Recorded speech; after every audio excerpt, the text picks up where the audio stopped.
Allez, c'est parti. Dans un premier temps, où est-ce que tu en es, par rapport à l'évolution dans la formation, sur la plateforme? Est-ce que tu as Alors, pu rattraper un petit peu ton retard? J'ai vu que tu avais, envoyé pas mal d'exercices. oui, mais j'ai vu aussi tes réponses et ça m'étonne pas parce que je fais tout d'un coup. J'ai un travail qui me prend pas mal de temps. J'ai aussi un petit garçon, Oui, dont je dois m'occuper, non pas exclusivement, mais quasi exclusivement. oui, Donc en fait, ça demande du temps, compliqué je connais de ça. ouais, ouais. Et donc du coup, je fais les choses un peu quand j'ai le temps, un peu à la va-vite, mais bon, j'ai prévu de toute façon de me poser et de reprendre tous les slides. Actuellement, je suis au jour 3 de la semaine 3, OK, donc bien. j'ai réussi à rattraper, mais c'est pour ça que les réponses de Karine étaient très importantes pour moi, Mmh. pour savoir si je pouvais continuer un peu plus tard et puis même revenir sur Sur la les, plateforme, bien sûr. voilà, revenir sur la plateforme et surtout refaire les exercices où je suis allée vite, où j'ai vu tes commentaires qui sont très bienvenus et toujours constructifs et c'est l'intérêt aussi. Donc j'aimerais bien refaire tout ça à tête reposée parce que j'avais en tête, enfin, il y a une semaine qui s'est même 10 jours que j'avais prévu depuis longtemps avec mon fils et comme j'étais exclusivement avec lui, bah, c'est impossible que je me mette Je comprends à ça, la pas de souci. formation. Mais voilà, pour répondre à ta question, je suis à la semaine 3 jour 3. OK, bah, écoute, c'est un bon avancement. Sur la semaine 4, il y a une seule journée où il y a un exercice, donc comme ça OK, déjà, tu sais ça peut déjà aller d'avance que plus tu auras vite, ouais. pas à avoir des exercices tous les jours. Ouais, Et ce qu'il faut savoir, c'est que la dernière semaine, il y a beaucoup d'informations à comprendre, qui sont pas forcément, nécessaires pour l'examen, notamment par rapport aux différentes méthodologies projet, par rapport enfin, je vais en parler là aujourd'hui, dans la classe d'accord. virtuelle, mais c'est plus pour, toi, ta culture et ta compréhension de la gestion de projet. Donc, comme ça, pas OK, de pression. Si tu peux te focaliser sur les 3 premières semaines et la première semaine du jeu de la première journée, pardon, de la semaine 4, c'est OK. très bien. OK, super. Autrement, dans tout ce que tu as vu jusqu'à maintenant, est-ce qu'il y a des choses qui t'interpellent, même si tu sais que tu vas retourner, revoir un petit peu les notions? Est-ce qu'il y a des choses, sur lesquelles tu as des questions en particulier? Alors, c'est pas des questions, mais c'est plus une remarque parce que ça m'a l'air d'être, en fait, au fur et à mesure des sessions, je me suis dit: «Waouh, il y a quand même pas mal d'informations à retenir» et surtout, pas mal d'informations à implémenter en tant que réflexe. C'est-à-dire que lorsqu'on est, apte à faire une gestion de projet qui est, digne de ce nom, Oui, on a des réflexes tout de suite. Les risques, tac, impact, matrice, notamment ce que j'ai vu cette semaine où je me suis dit: «Waouh, attends, mais je me pose pas toutes ces questions». Mais je me rends compte aussi que cette formation, elle est faite aussi lorsqu'on a des livrables plus en mode, peut-être pas informatique, mais en fait, cette formation de gestion de projet doit s'appliquer aussi à des projets beaucoup plus complexes que ceux que j'ai à gérer. Donc aujourd'hui, dans mon poste, je dois apprendre à gérer des projets, mais beaucoup moins complexes, beaucoup moins, techniques, donc du coup, j'ai du mal un peu à me projeter. mmh, J'ai du mal à faire la part des choses entre les détails qui me sont utiles et les détails qui sont utiles uniquement dans des cas, où les projets sont très, très complexes. Donc je me sens un peu, comment dire? Intimidée par le nombre d'informations à retenir, en me ouais. disant: «Mais je vais jamais retenir tout ça, je vais jamais» mais bon, j'imagine que ça se fait avec la pratique comme toute chose, Ça se fait avec la pratique et avec, le fait que tu puisses t'accommoder le langage, l'état d'esprit, c'est vraiment voilà, plus par rapport à ça, en effet, ouais. ouais, ouais. Et pour compléter un petit peu ce que tu dis, c'est fait exprès, hein, d'avoir, toutes ces notions. Je me sens redevable de les partager, même si, elles ne sont pas toutes pertinentes à ton contexte. OK, Puisque il vaut mieux en avoir plus et se dire: «Bah, ça, j'en ai pas besoin, ça oui, ça j'en ai pas besoin», que ne pas en avoir assez et de se dire: «Bah, du coup, qu'est-ce que je mets en place pour ce cas de figure?» Donc c'est ouais, pour ça que et encore, hein, dans cette formation, il y a pas tout, mais il y a l'essentiel. L'idée est que tu puisses piocher par rapport à ton contexte, de te dire: «Bah, là, ça s'y prête pas», Ça, je le mets de côté. Par contre, ça, c'est important, je le mets en place. Ça, j'utilisais, mais je savais pas vraiment comment faire, mais maintenant, je sais comment faire. C'est le bon état d'esprit. En tout cas, tu as la Non, bonne mais c'est attitude. carrément ça. Et après, la chose que je me suis et c'est en lien avec, la multitude d'informations qu'on a, c'est que finalement la gestion d'un projet, c'est en fait, moi, j'avais en tête, tu as une liste de comment dire? De réflexes miracles, de petits tips que tu appliques et tu as la gestion de projet qui découle de source. Mais en réalité, c'est pas du tout ça. C'est comme un château de cartes où chaque carte, finalement, te permettra d'avoir à la toute fin, la gestion de projet. Enfin, je sais pas si c'est clair ce que Ouais, je dis, ouais, je comprends l'idée. Oui, en effet. Il y a les 2. C'est vrai qu'il y a les tips où on va se dire, bah, voilà, tu as déjà rencontré un cas de figure et tu te dis: «Ben, en effet, j'ai jamais su, comment résoudre ce souci». Bah, cet outil-là va te permettre d'y répondre. Mais il y a aussi le volet où, comment, je fais en sorte à ce qu'un projet de A à Z puisse bien être construit. Je Qu'est-ce que je dois faire pour ne rien oublier et d'être mmh, sûr mmh, que je vais mmh. toujours rester sur la bonne voie?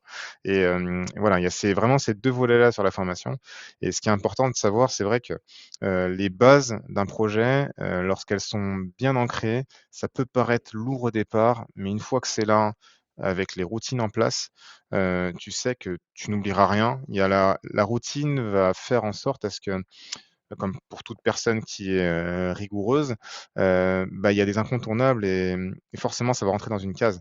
Donc c'est ce qui est important de pouvoir mettre en place dès le départ. Au moins tu es sûr que voilà, Ouais, il y a la base. On arrive à cette date-là, bah, ça c'était prévu, ça en est où? C'est en retard, c'est en avance? Voilà. On essaye de pouvoir, bien lister tout ce qu'il faut. ouais, ouais, Et on va aborder la semaine 4, même si tu n'y es pas ouais. encore, au moins, Oui, oui, non, mais ça te ouais. donne l'idée et je ne sais pas si tu as pu, déjà consulter les classes virtuelles précédentes, mais au moins tu auras le fil conducteur si tu les as pas encore vues. Ça te permettra de de garder le fil et si tu as des questions, même si, tu n'es pas encore là, sur cette semaine, c'est pertinent également. OK, super, Je merci. partage mon écran et en fait, la Ouais, semaine 4, elle est dédiée à la finalisation du projet, à la capitalisation. Donc en clair, comment faire en sorte à ce qu'on puisse, bien consolider les informations qu'on a eues toute la vie du projet. Mais avant ça, il y a le volet sur la partie comité de pilotage et comité de projet. Donc comité de pilotage et comité de projet, c'est la journée 1 de la semaine 4. Ce sont 2 instances qui sont importantes dans un projet, 2 instances qui sont des terrains de communication. Ces 2 instances ont des similitudes et elles ont des différences. Alors les similitudes, comme je viens de le dire, ce sont des terrains de communication. On l'a sous forme de réunions, réunions organisées généralement par le chef de projet, où on va partager des informations qui sont liées à l'évolution du projet.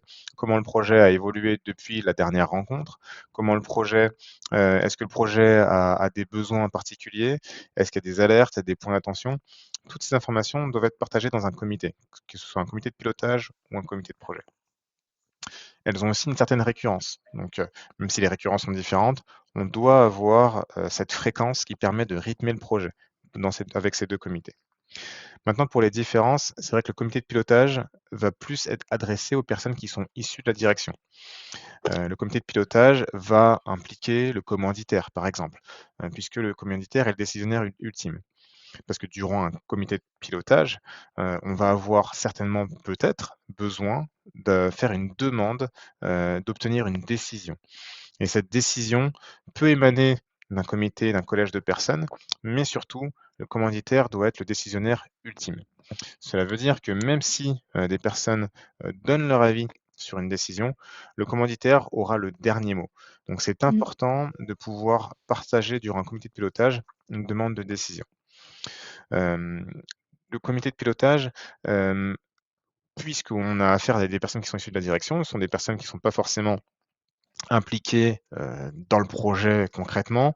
Elles ont aussi plusieurs autres activités, donc leur disponibilité n'est pas aussi, intéressante que celle des personnes qui sont dans le projet. C'est pourquoi la fréquence va être plutôt mensuelle. On va dire tous les mois, on va avoir un comité de pilotage. Contrairement au comité de projet, là où on a plus affaire à des personnes qui sont issues du terrain, des personnes que l'on rencontre peut-être chaque semaine, l'idée de pouvoir faire un comité de projet hebdomadaire où on va faire le point chaque semaine sur des incidents, l'évolution de certains livrables, aussi donner la perspective des livrables sur lesquels travailler et les priorités à mettre pour la semaine qui va arriver. Mais en effet, le comité de pilotage ne va pas être intéressé de l'évolution du projet chaque semaine, c'est un peu trop lourd. Est-ce qu'on a d'autres différences entre ces deux comités? Peut-être qu'il y en a d'autres, mais en tout cas là, je t'ai vraiment partagé le principal, l'essentiel. Si ça me revient, je te le dirai. Est-ce que tu as des questions par rapport aux 2 comités, aux 2 instances? Non, non, non, ça m'a l'air plutôt clair. Par exemple, je fais un parallèle avec mon projet, celui que c'est le projet de déménagement. Mmh.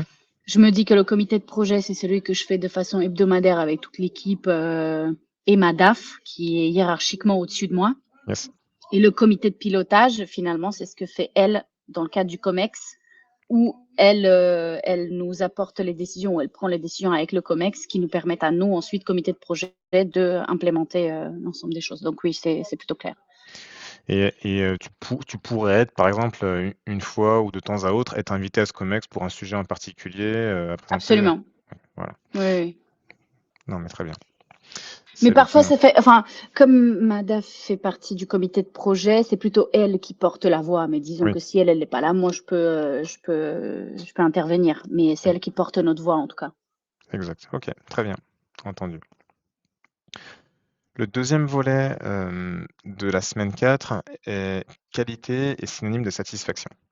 Alors pourquoi, on a cette, dénomination? Pourquoi est-ce qu'on fait ce lien?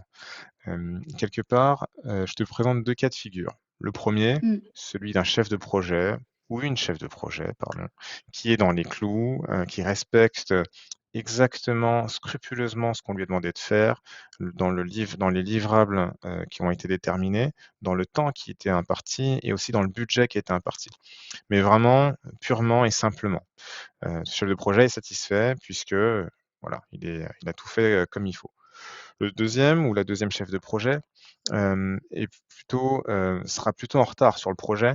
En revanche, elle a fait en sorte à ce que, l'ensemble des livrables puissent être vraiment aboutis. On a pris en compte, au-delà de ce qui a été inscrit, dans les livrables, on est allé, vraiment plus loin pour être sûr que l'utilisateur allait pouvoir, bien prendre en main la solution, bien prendre en main les livrables et que, la qualité, perçue par, les utilisateurs à la fin, est plutôt bonne. Alors, cela a nécessité que le chef de projet soit en retard, peut-être aussi une rallonge de budget, mais le chef de projet ou la chef de projet a alerté avant la date butoir, a alerté en disant: «Ben voilà, moi, je pense que si on va obtenir ces livrables, si on veut vraiment qu'ils soient bien faits, on va rallonger de tant de mois et on va rallonger de tant de budget». Quelque part, à la fin, on va retenir le projet qui n'aura pas fait de bruit. Même s'il y a une rallonge de budget, le projet pour lequel les livrables vont être acceptés tout de suite, on va retenir que le projet a été un succès pour ça. En Mm, revanche, le mm, mm. projet qui a tout fait dans les temps, qui a mis la clé sous le tapis et qui est parti, mais qui derrière, les utilisateurs, c'est un peu lent, ça marche pas bien. Bah oui, mais bon, il a fait qu'il devait faire et puis il est parti. Et ben, on va retenir qu'il y a quand même du retravail derrière à faire. Donc quelque part, c'est toujours bien d'axer, les livrables, la livraison des livrables, avec une qualité supérieure, notamment une qualité pour laquelle on va demander aux utilisateurs d'être investis. Un utilisateur, même si, il n'est pas forcément directement impliqué dans la livraison du projet, il peut être sollicité à bon escient lorsqu'on a, entre guillemets, «terminé», le projet, terminé les livrables, en lui demandant: «Bah, voilà, nous on pense qu'on a terminé, techniquement ça et ça, c'est fait. Par contre, on a besoin que vous preniez la main pour être sûr, pour que tu nous valides que ça fonctionne selon ce que tu vois». Alors en effet, on va prendre le cas du projet, du changement de logiciel, de facturation. Peut-être que l'idée c'était d'avoir un logiciel de facturation qui était plus performant. Si en effet, on prend ce critère en compte, donc un critère d'acceptation, on fait la même action avec le premier logiciel et le deuxième logiciel et il se trouve que c'est bien plus rapide, bah alors là, l'utilisateur il est conquis. Donc l'idée est de pouvoir se dire, ben voilà, même si techniquement, ben voilà, le technicien, le développeur, lui, il va dire, ben voilà, moi c'est plus rapide, je sais que l'exécution c'est plus rapide, mais si derrière la perception n'est pas celle-là, le projet ne peut pas être estimé comme un succès. Donc, OK. pour résumer, dans les critères d'acceptation des livrables, c'est toujours bien d'impliquer un maximum de personnes pour avoir un maximum de points de vue, dont les utilisateurs, pour être sûr que le projet est qualitatif. OK. Des questions par rapport à ça? Non. Ensuite, le volet méthodologie. Donc, tu verras, ce sera la journée la plus lourde de la semaine 4. Je te préviens, comme ça tu es préparé. Il s'agit des Mais différentes méthodologies projet qui peut exister au sein d'un moi, projet. je pensais que c'était ça le cours de je pensais que l'intégralité de la formation portait justement sur ça. En effet, non. En fait, c'est vrai que l'ensemble de la formation propose une certaine méthodologie. Quelque part, je vais pas te Tout à mentir, fait, c'est oui. très inspiré de Prince2. Donc il y a beaucoup de principes, de fondamentaux qui viennent de Prince2, mais qui sont aussi généralisés dans d'autres projets. Mais quelque part, j'ai pris, dans Prince2 ce qui est, important d'avoir, Oui, oui. heu et quelque part après Prince2, c'est une vraie méthodologie en soi. C'est une grosse machine, hem je suis certifié et je n'ai jamais pu mettre en place l'entièreté de Prince2 jusqu'à aujourd'hui, puisque un contexte client ne me l'a jamais permis. En revanche, c'est très intéressant puisqu'on peut piocher un petit peu ce qu'on veut, et quelque part avoir quelque chose de très complet. Mmh. Donc Prince2, hein, pour résumer, c'est très adapté à des projets de grande envergure, notamment avec aussi, des projets qui rassemblent beaucoup de personnes, puisqu'on peut y associer, certains rôles en fonction des personnes, et cetera. Après, la méthode agile, c'est la méthode la plus moderne, elle est plus dynamique. On va impliquer dans l'exécution du projet un utilisateur qui devra avoir du temps, hein, consacré au projet. Et quelque part, ça, comme cela fonctionne en cycle, on a ces petits livrables réalisés en cycle, mis bout à bout, qui font le projet. Et on peut décider de s'arrêter au milieu et de dire que le projet s'arrête là, et on a Mmh. au moins quelque chose. Donc, c'est un peu la méthode agile, comme elle fonctionne. Waterfall cycle en V, donc c'est un peu plus archaïque. On a cette vision de la chaîne de montage où on ne peut pas retourner en arrière, où chaque étape doit se suivre. Donc, quelque part, Waterfall et cycle en V se ressemblent beaucoup pour ça. Donc, en fonction du contexte, il va avoir une méthodologie à appliquer, et donc tu le verras en semaine 4. Donc n'aie pas peur, c'est assez complet, C'est mais dense, c'est ouais, ouais. assez dense, ouais, et quelque part, mais bon, après voilà, c'est important de le savoir. Après, j'ai un peu pour pour avoir fait un peu de lecture, j'ai un peu les bases, donc ça me permet enfin les bases, théoriques, hein, Oui, et sommaires, mais du coup, ça me permettra de voir et justement, moi, j'avais entendu beaucoup parler de agile. oui. On parlait, enfin voilà, je pense que c'est la plus répandue, mais après, c'est peut-être pas la plus adaptée selon le projet, hein. En effet, c'est peut-être pas l'adapter selon le projet. Donc, c'est vrai que, des contextes vont pouvoir bien s'y apprêter. Tu le verras quand tu consulteras la OK, semaine 4. Donc n'hésite pas à me contacter si tu as des questions là-dessus. top. Mmh. Journée 4, le lean management, donc c'est un volet, c'est quelque chose que je rajoute en plus, par rapport à la gestion de projet. Le lean management, c'est une philosophie. C'est, un état d'esprit qui permet de se dire: «Voilà, je suis chef de projet, je suis performante, hem, mais en fait, je suis capable de me remettre en question et de me dire: "OK, il y a peut-être des endroits où on fait pas bien. Il y a peut-être des endroits où on peut gagner du temps. Il y a peut-être, des choses que l'on fait en trop ou qui sont fait en doublon". Prenons le temps de faire en sorte à ce que le projet soit toujours plus performant.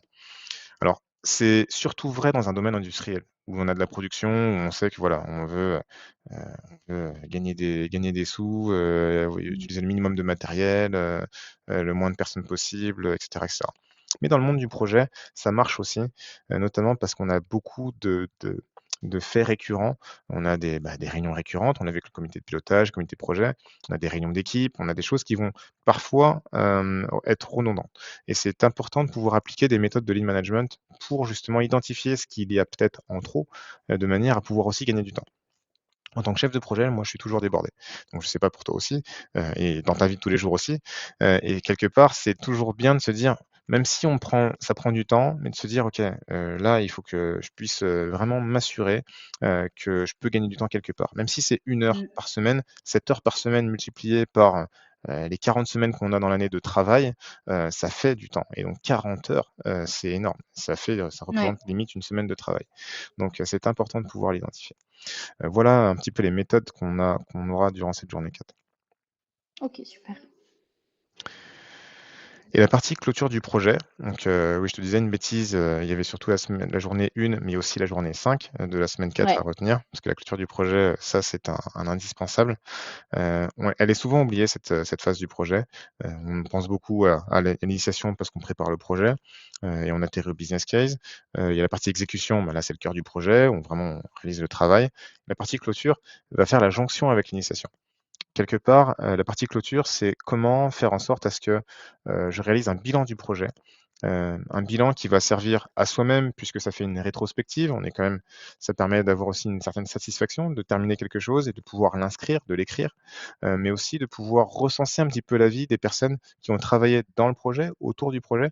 Ça permet d'avoir une perception externe, mais aussi, de se dire que l'entreprise peut capitaliser sur ce qui a été bien fait, sur les choses qui ont peut-être été mal faites, mais rectifiées, et ça permet à un ou une chef de projet, dans le futur, de pouvoir se dire: «Ah, ce chef de projet qui a eu un projet qui est à peu près similaire, a rencontré ce cas de figure.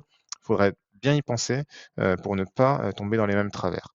Donc, c'est vraiment l'idée, avec la clôture du projet d'archiver un petit peu le projet, dans les grandes lignes. L'idée est de pas faire le roman, le récit, de tout le projet, ce qui s'est passé de A à Z, uniquement des faits importants. Voilà, le projet, initialement ça devait être ça. On est arrivé à ça, mais parce qu'il y a eu tel fait important, telle décision et on s'en est sorti de cette manière-là. Donc, quelque part, ce bilan avec la satisfaction des personnes par des questionnaires ou autres, permet, aussi de consolider un bilan, qui est suffisamment pertinent. Donc voilà aussi pour la clôture du projet, pour la OK, semaine 4. super. Non, ça a l'air top, hein. J'espère. Ah oui, oui, bah, comme toute la formation d'ailleurs, moi je suis très contente. Je regrette de pas avoir plus de temps de me poser dessus, mais je la trouve très qualitative et merci beaucoup parce que franchement, elle est top. Bon, bah, c'est une bonne chose. En tout cas, je suis content que tu sois assez satisfaite, de ça, et en tout Mmh, cas, n'hésite pas, l'accès à la plateforme est toujours disponible. top. Si tu as des questions en particulier, un élément que tu as pas bien compris ou que tu souhaites que, peut-être que je t'aiguille un peu plus par rapport à ton contexte parce que tu te dis: «Est-ce que ça marche chez moi ou comment je peux le transposer?» hésite pas, hein, ma boîte mail elle est Ouais, ouverte, je top. peux te Merci beaucoup. Merci beaucoup. je t'en prie. Donc je vais te transmettre à toi et donc aux autres apprenantes ce document, Oui, qui aura aussi ce document-là qui recense un petit peu les différentes, phases du projet avec, les activités principales, les livrables possibles. Donc ça te permet d'avoir une photo, un petit peu par phase de ce que ouais, tu peux apporter. Et lorsque tu arriveras à la fin, de la formation, tu as un document qui recense toute la formation avec les documents importants. Donc, hésite pas à le télécharger quand tu arriveras à la fin. Il est uniquement disponible quand tu arrives à super. la fin de la formation. Donc comme ça, OK, super. tu auras un document sur lequel te baser pour, la préparation à l'examen. Génial. Ah oui, d'ailleurs, pour l'examen, il faut que j'écrive à Karine parce que le 10, je suis à l'étranger, le 10 juillet. Donc il faut que je l'écrive. Ouais, ouais, pas de problème. Donc, ouais, écris-lui OK. très vite, qu'elle Ouais, puisse, ouais, ouais. bon après, le 10 juillet, c'est dans longtemps, mais en effet, tant que tu y penses, hem, écris-lui, avec, moi en copie, en lui précisant Ouais, que tu as besoin d'avoir une autre date, pour, l'examen. tout à fait. Je vais le faire de ce pas. Si pas d'autres questions, est-ce qu'on peut clore Non, pour pas aujourd'hui? d'autres questions. Tout à fait, tout à fait. Merci beaucoup pour ton temps et désolée encore pour le retard. Non, non, cette formation, elle est pour vous, hein, les apprenants, donc il y a pas Oui. de y a pas de souci.